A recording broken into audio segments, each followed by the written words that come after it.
Hello students, today in this session I'll teach you apply principles of communication. Student, जैसे आप जानते हैं कि कम्युनिकेशन एक प्रोसेस होती है जिसमें एक व्यक्ति से दूसरे व्यक्ति तक इंफॉर्मेशन पहुंचाई जाती है. The person who sends the messages is known as sender and the person who receives the message is known as receiver and the response to the message is known as feedback. यानी जो व्यक्ति message का response देता है वो feedback कहलाती है.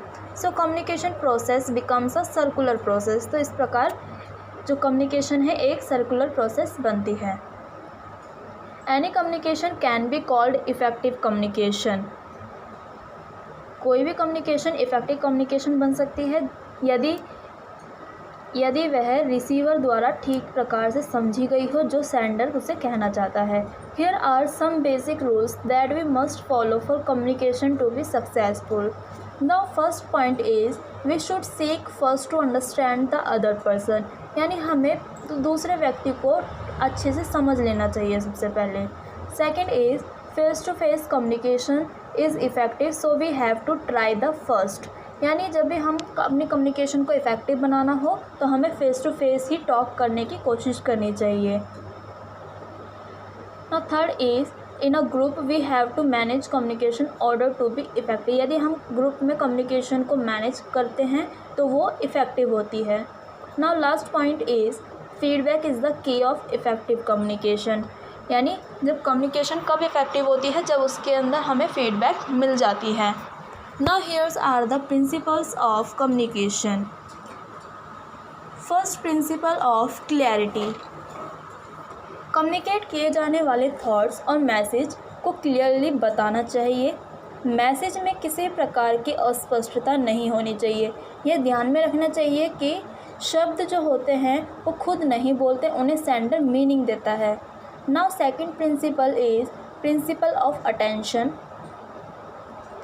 Communication को प्रभावी बनाने के लिए रिसीवर का ध्यान मैसेज की तरफ ही होना चाहिए. People are different in behaviour emotions, इसलिए वे मैसेज का डिफरेंट रिप्लाई दे सकते हैं. Third point is principle of feedback. Communication को प्रभावी बनाने के लिए फीडबैक का प्रिंसिपल बहुत इम्पॉर्टेंट है. एक रिसीवर से फीडबैक ज़रूरी है ताकि वह अपनी कम्युनिकेशन को और इफ़ेक्टिव बनाने का प्रयास कर सके. Now fourth principle of informality. Informality में कम्युनिकेशन आमतौर पर मैसेज एंड अदर इन्फॉर्मेशन को ट्रांसमिट करने के लिए किया जाता है. कभी कभी formal communication desired results achieve नहीं कर सकता, बट इनफॉर्मल कम्युनिकेशन ऐसी सिचुएशन में इफ़ेक्टिव साबित हो सकती है.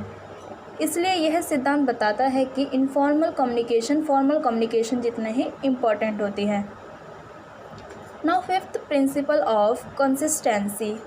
यह प्रिंसिपल बताता है कि कम्युनिकेशन हमेशा ऑर्गेनाइजेशन के plans, policies, programmes and objectives के अकॉर्डिंग होनी चाहिए. यदि इसके अपोजिट मैसेज हो तो ये मन में कन्फ्यूज़न पैदा कर सकती है. Sixth principle of timeliness. यह प्रिंसिपल बताता है कि कम्युनिकेशन राइट टाइम पर किया जाना चाहिए ताकि प्लान्स को इम्प्लेंटिंग करने के लिए हेल्प मिले. यदि कम्युनिकेशन राइट टाइम पर की जाए तो वह इफ़ेक्टिव होती है.